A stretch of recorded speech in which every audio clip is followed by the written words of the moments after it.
Well, as the head of USAID faced cross-examination by a congressional committee, Cuban authorities say this was just one of several social media projects aimed at undermining the government. Our correspondent Michael Voss joins us now live from Havana. Michael, what are people making of this unfolding saga there in Cuba? Well, everyone's enthralled by it. The Senate hearing that Nathan King was just telling us about made headline news and was shown on Cuban television. A lot of people here are upset. They believe they were tricked into joining a social media network without being told who was behind it. And as you say, the authorities here say that the United States is still looking for ways to undermine the Cuban government. Young Cubans were the target of the US government-funded social media network based on text messaging on mobile phones.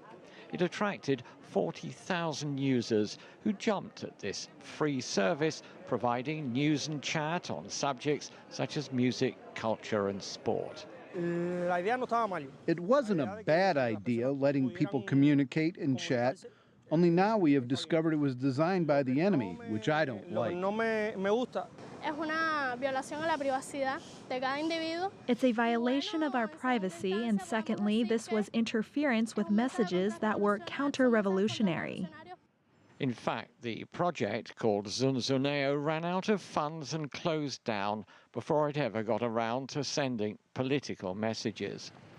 News of this latest US-funded scheme to politically influence Cuba comes at a time when both sides appeared to be making efforts to improve relations, which have changed little since the end of the Cold War. Will they ever learn that these things in Cuba don't work and that they are looked at it from the American side? They're counterproductive to supposedly what they want to do, which is influence Cuban society. They influence Cuban society in the other direction because people become incensed that they could think that they could manipulate people that way.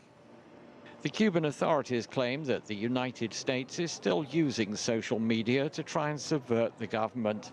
According to the state-owned telecoms company Atexa, the U.S. Office of Cuban Broadcasting sent 1 million unsolicited text messages to Cubans last October promoting its online news service. Mike, this saga is set to run still further. The Cuban authorities have called a press conference for Wednesday morning to give details, they say, on yet more U.S. illicit activities here. Michael, we heard from the former diplomat saying that this is counterproductive for the United States. How is this likely to affect Cuban-U.S. relations? Is there likely to be some political fallout from the scandal?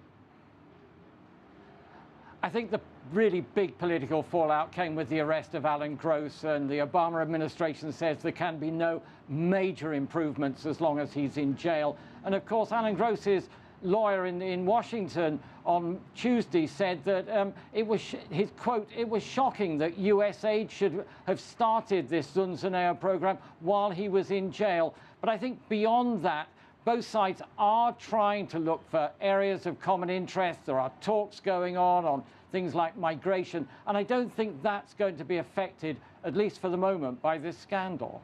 Michael Voss, live for us in Havana. Thanks so much.